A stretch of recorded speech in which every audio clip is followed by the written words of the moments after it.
Starts right now.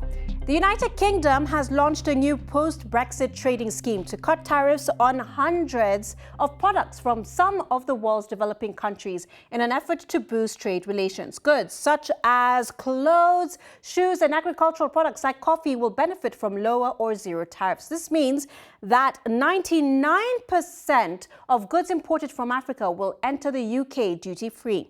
Goods from Africa, however, account for just 2.5% of the total goods imported into Britain. Only 8 African countries, including Kenya, South Africa, Mozambique, Mauritius, and Ghana, count the UK in their top 10 export destinations. In a statement, International Trade Secretary Anne-Marie said this. She said, UK businesses can look forward to less red tape and lower costs, incentivizing firms to import goods from developing countries. Well, earlier on, I spoke to Taiwo Oyedele, fiscal policy partner and Africa tax leader at PwC, and I began by asking him what effect this move could have on export of goods from Africa. If African countries can take advantage of this initiative, we can then increase our export to the UK, which currently accounts for just about 2.5% of total imports. That can hopefully go up significantly. But I have to say that more is needed beyond just tariffs because we have a lot of non-tariff barriers, which is the reason why we haven't been able, as African countries, take advantage of previous initiative and concessions.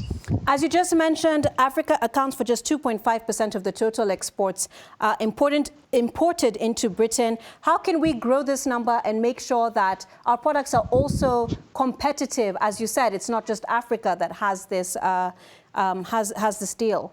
I would expect issues to do with capacity development.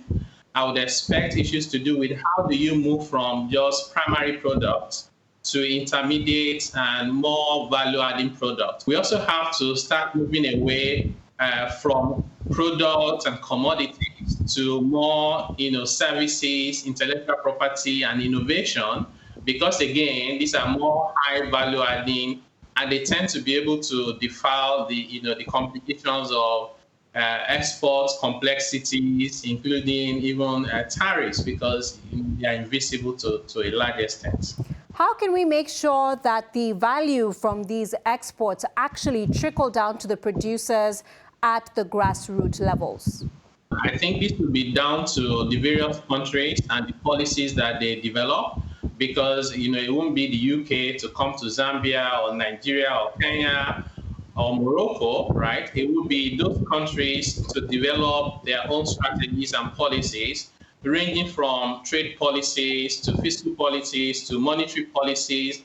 Even the logistic of exporting in many African countries is such a nightmare that small players cannot even play in that space. And what's in the 1% of the goods that are not included in this new scheme?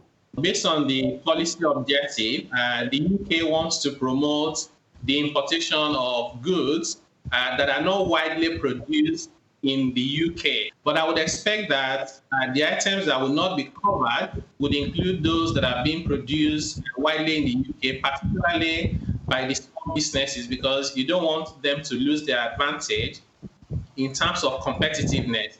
I also expect that commodities broadly will not be covered because government has their reasons why they sometimes impose tariffs on commodities.